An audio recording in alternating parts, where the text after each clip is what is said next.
Hi, this is Antoine from Research Education, and this is a second video to go over narrative tenses. In my first video on narrative tenses, I shared a story about the Beatles. Now, I know that might not be the prime interest of your students, your learners, or yourself, so needn't worry. We can do the same thing with plenty of different stories. Fictional, historical, things like that. So, a little reminder, what we want to do here is lead students to understanding the communicational necessity behind narrative tenses. Again, grammar is not evil. All we have to do is explain it well so that it leads to fluency. And if you always think of grammar in terms of need in speech, then it can start making sense. We should never forget that if a grammar exists, it's because it provides some use to speakers. If it didn't provide a use in communication, then it would naturally disappear from the language. So, we don't have to name it when we're teaching narrative tenses, past simple, continuous, perfect, things like that. Depends really if your students need that meta language. If they're future linguists, translators, things like that, they might. If they're preparing for specific exams, they might. But generally speaking, you don't have to know what it's called to use it fluently. As an example, just ask most native speakers to explain elements of grammar of their language, and you'll see that it's much more difficult than one might think. That's where we come in. Coaches, educators, teachers. So, narrative tenses. Let's forget that past continuous is a long action in the past. It's not true. I lived in Canada for 5 years when I was a kid. I lived in the States for 8 or 9 years when I was a kid. Again, two very long actions, but I said it in past simple. Past continuous is not a long action in the past. Past perfect as well is not just an action that happened before another action in the past. What's the point in that? Why not just say it in order? That's not the communicational necessity. What we're going to do is we're going to lead our students to a better understanding of these narrative tenses. So, let's do that through storytelling. I prepared a nice little story. It's dramatic. It is dramatic. Well, wait, let's see. You tell me if it's dramatic or not. Jack saw Rose on the ship and fell in love. Her family disapproved, but she liked him too. They tried to make it work and shared a few adventures on the ship. Sadly, the ship sank. Rose made it, but Jack didn't. Now, again, just like my Beatles origin story, does this story make sense? Yes, it does. Is it easy to follow? Yes, it is. It's very easy to follow. Jack saw Rose on the ship and fell in love. Her family disapproved, but she liked him too. They tried to make it work. They shared a few adventures. The ship sank. Rose made it, but Jack didn't. It's very basic, it's very clear. V2 or didn't plus V1 moves the story.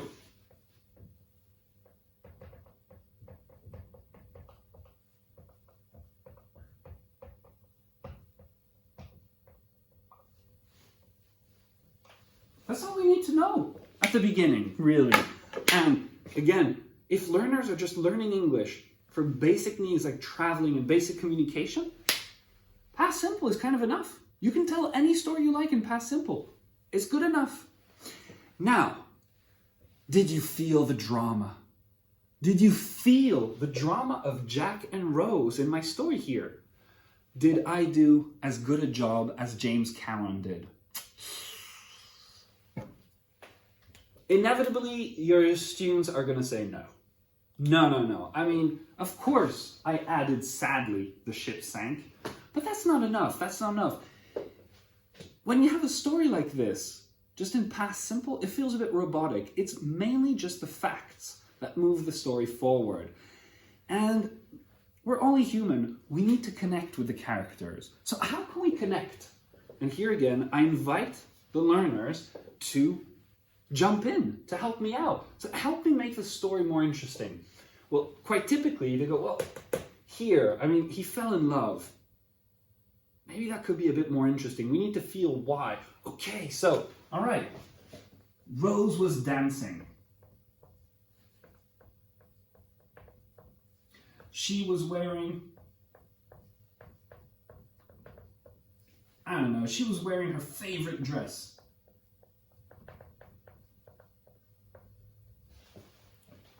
And her most magnificent jewelry. So students start chipping in here and they start helping me. Basically what they're doing at these different stages, and you'll see we'll have 3 levels, they start painting a picture. And that's what you're leading them to realize. For us to connect more with this scene, where Jack falls in love with Rose, we need a picture. We're only human, and that's what we have. Rose was dancing.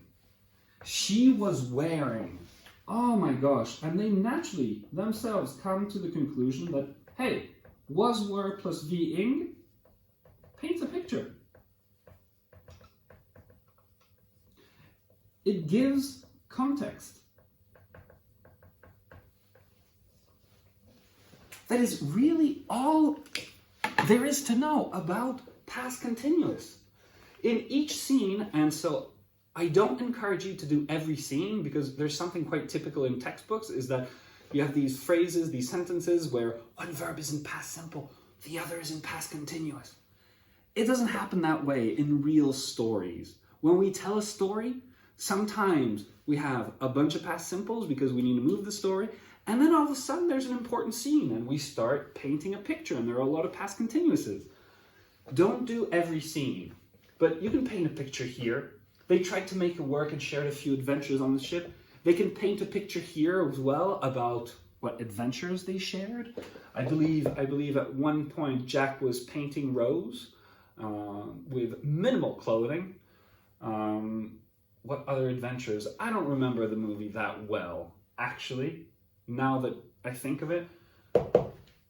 So we can continue painting pictures with students. They'll love it. And again, this is a fictional story. You can do it with Harry Potter. You can do it with so many different things.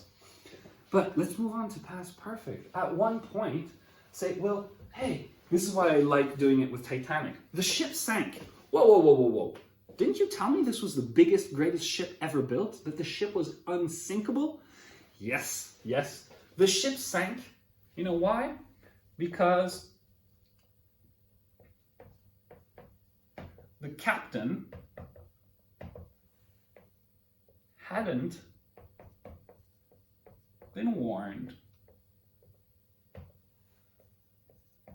of icebergs.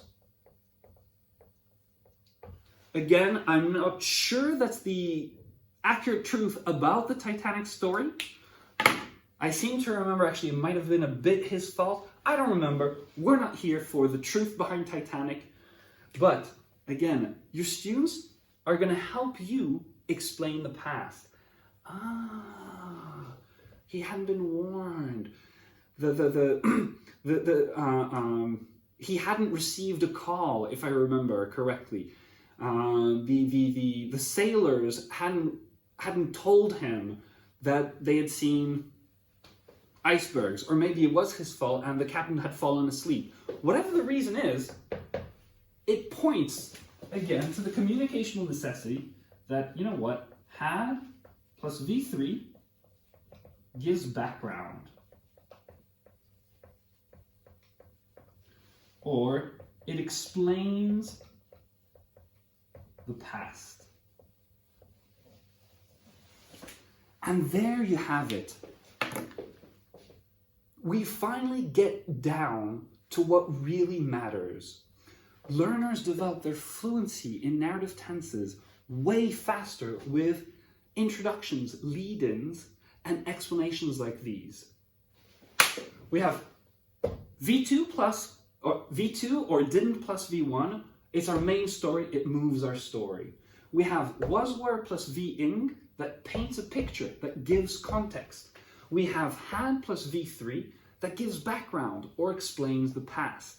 And all of a sudden, we have a much more interesting, dramatic story. Jack saw Rose on the ship and fell in love. It was a ball. Rose was dancing. She was wearing her favorite dress. Her family disapproved, but she liked him too. They tried to make it work and shared a few adventures on the ship. Sadly, the ship sank because the captain hadn't been warned of icebergs. And finally, Rose made it. She was drifting on this piece of wood in icy water, but Jack didn't. He sank. Do you feel the drama of the story now? Do you? That's what I like about this explanation. We get down to real communication, what really matters in the language, and you'll see that this was a grammar explanation. But it is not the traditional grammar explanations that confuse students because they only focus on the form and not on the reason why this grammar exists in the language. It serves a purpose to move our story, to paint pictures in the past, and to explain the past. There you have it. If you want more stories, I've already done Beatles. I've done today Titanic. Let me know if you want more examples with more goofy, fun, fictional or non-fictional stories. Let me know in the comment section. It was Antoine with Resource Education, Narrative Tenses for Fluency.